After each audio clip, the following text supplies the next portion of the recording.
তো প্রিয় বন্ধুরা, আমরা কিন্তু সরাসরি কোলাঘাট থেকে চলে এসেছি একদম সেই তারাগেড়িয়া আর ভীম পুজো দেখতে। তো ভীম পুজো হয়ে গেলেও কী হবে, 12 দিন কিন্তু চলে এখানে অনুষ্ঠান। তো এখনও কিন্তু অনেক দিন বাকি রয়েছে, এই পুজো মাত্র 2 দিন হয়েছে। তো কাজের কারণে আসতে পারিনি কোলাঘাট থেকে শ্যাম ভাই, তো এসেছিলাম আগেও, তো এবছরও এসেছি আপনাদেরকে সেই ভীম ঠাকুর দর্শন করাচ্ছি। আর এখানে কিন্তু ভীম ঠাকুর বিশাল জাগ্রত। এখানে যারাই কিন্তু অনেকের ধরুন ছেলে হয়নি কিংবা হচ্ছে অনেক রকম সমস্যা হয়, তো এই ভীম ঠাকুরের কাছে যারাই মানত করে তাদের কিন্তু মনের ইচ্ছা পূরণ হয়। আপনারা দেখতে পাচ্ছেন, সেই জন্য কিন্তু বহু ভক্ত কিন্তু রয়েছে এই জায়গায়। তো আপনাদেরকে আমরা দেখানোর চেষ্টা করব। তো চলুন, দেখতে পাচ্ছেন ভক্তরা এখানে কিন্তু এসে সবাই কিন্তু প্রণাম জানাচ্ছে আর আপনাদেরকে আমরা সেই দর্শন করাচ্ছি। আর এখানে একজন ঠাকুর মশাই রয়েছে, অনেক পুরনো ঠাকুর মশাই।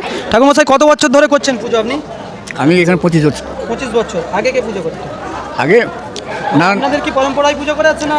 না না না, তাহলে আমরা দেখিনি পরম্পরা পুজো, আমরা দেখিনি।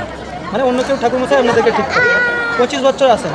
তো ভিড় কোন সময় হয় এখানে? ভিড় একটা দিন বড়, মানে যেদিন আরম্ভ হয় সেদিন একটা একাদশী দিন, ভৈমা একাদশীতে বহু মানুষ আছে। হ্যাঁ, বহু মানুষ। মানে এখানে এরকম ফাঁকা পা রাখার জায়গা পায় না না। বুঝতে পারছেন। আপনার নামটা ঠাকুর মশাই? মানুষ রাজ্য ধরে দেখতে পাচ্ছেন উনি কিন্তু 25 বছর ধরে পূজা করে এখানে। তো চলুন আপনাদেরকে দেখাচ্ছি সেই ভীম ঠাকুর। এখানে কিন্তু দেখতেই পাচ্ছেন সেই ঠাকুরকে কিন্তু বিশাল একদম টাকা দিয়ে কিন্তু মালা পরিয়েছে। তো চলুন আপনাদেরকে আমরা দেখাচ্ছি শ্যাম ভাই সরাসরি এই ভিডিওর মাধ্যমে এখানে কিভাবে পুজো পাঠ চলছে। আপনারা দেখতে পাচ্ছেন ঠাকুরের কাছে যারাই আসছে তারাই কিন্তু পুজো করছে। দুজন পুরোহিত মশাই রয়েছে এখানে। তো চলুন সব কিছুটা আপনাদেরকে আমরা দর্শন করাচ্ছি এই ভিডিওর মাধ্যমে। আর এখানে কিন্তু কার্তিক রয়েছে, কার্তিক ঠাকুর রয়েছে, ব্রহ্মা রয়েছে, আরও শ্রীকৃষ্ণ ভগবান রয়েছে। শ্রীকৃষ্ণ ভগবানের যত অবতার কিন্তু সেটা কিন্তু এখানেই রয়েছে। আপনারা দেখতে পাচ্ছেন এখানে দশরথ থেকে যাবতীয় দেবদেবী কিন্তু রয়েছে। আপনাদের দেখাচ্ছি রাধা শ্রীকৃষ্ণ। আর এ পাশে রয়েছে মহাদেব, মা হচ্ছে পার্বতী মানে দুর্গা। তার সাথে কিন্তু দেখতে পাচ্ছেন এখানে বহু ঠাকুর কিন্তু ভীম রয়েছে। যারা মানুষ মানসিক করে তাদের মনের ইচ্ছা পূরণ হয় তারা কিন্তু এখানে দিয়ে থাকে। আর এখানে দেখতে পাচ্ছেন বহু ফুল বেলপাতা, আরও কিন্তু বিভিন্ন দর্শক রয়েছে।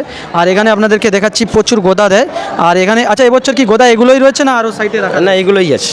এবছর না, এরকমই থাকে প্রত্যেক বছর একটু স্টেজ করা থাকে। আমি আগের বছর দেখছিলাম যেমন ওখানে একটা স্টেজ ছিল, তাতে অনেক ছোট ছোট ভীম ঠাকুর। হ্যাঁ হ্যাঁ, ওইখানে আছে তো স্টেজ করা আছে। হ্যাঁ, ওইখানে দেখো, বাইরে দিয়ে যাবেন, ওইখানে স্টেজ করা আছে, ওখানেও পুজো হয়, প্রত্যেকদিন আরতি হয়। তো চলুন আপনাদেরকে আমি বাইরেও দেখাবো। আপনি কত বছর আছেন পুজো করছেন এখানে? আমি এখানে আমার দাদু করে এসছে অনেক দিন থেকে। আমি এখানে ছোটোবেলা থেকেই আছি, প্রত্যেক বছরই আসি।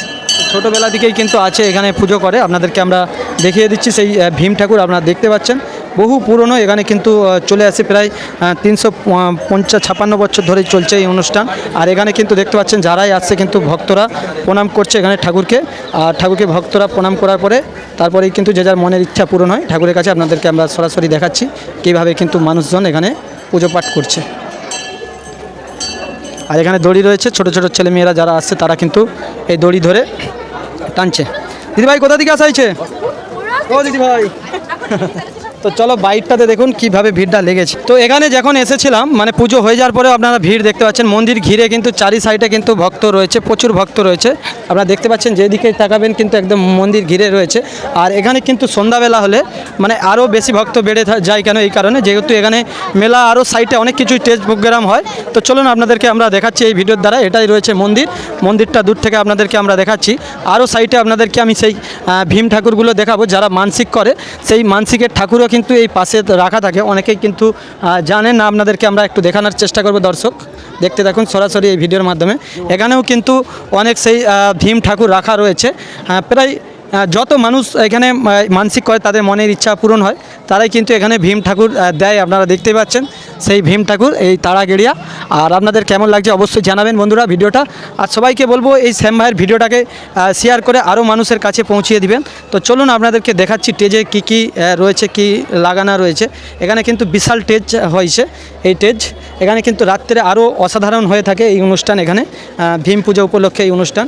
চারিদিকে কিন্তু মানুষ আসে বিভিন্ন জায়গা থেকে। দেখতে পাচ্ছেন কারো হাতে ফুল, কারো হাতে অনেক রকম ব্যাপার রয়েছে। তো চলুন আমরা এবার মেলা বাজারটা আপনাদেরকে আমরা দেখানোর চেষ্টা করব এই ভিডিওর মাধ্যমে। আশা করছি আপনাদের ভালো লাগবে। তো এখানে এসে একজন ফলোয়ার্সের দোতে দেখা হয়ে গেল, কেমন লাগছে বলো? ভালো আছি। শরীর কি সমস্যা হচ্ছে? একটু সমস্যা আছে। আচ্ছা, এখানে পুজো সম্বন্ধে বলো। পুজো খুব পুরনো পুজো, ওয়েস্ট বেঙ্গলের মধ্যে সবথেকে বড় ভীম পুজো। এবছর 355 মানে 356তম, এবং খুব ভিড় হয়। একাদশী প্রথম দিন পূর্ণিমা পর্যন্ত পুষ্পাঞ্জলি চলে। আজকে একটু ভিড়টা কম আছে এই মুহূর্তে। একটু পরে সন্ধে পড়লেই ভিড় চাপ পড়ে যাবে প্রচণ্ড পরিমাণে। আপনি আসতেও পারবেন না, রাস্তা থেকে হেঁটে আসতে হবে 1 কিলোমিটার। তো চলো অনেক অনেক ধন্যবাদ। তো চলুন আপনাদেরকে আরও কিছু মেলাটা ঘুরিয়ে দেখি। তো বন্ধুরা এপাশে কিন্তু অনেক মেলা অনেক স্টল হয়েছে, আপনারা বুঝতেই পারছেন, এখানে আসলে বুঝতে পারবেন। তো সবাই ভালো থাকবেন, সুস্থ থাকবেন। ভিডিওটা কেমন লাগছে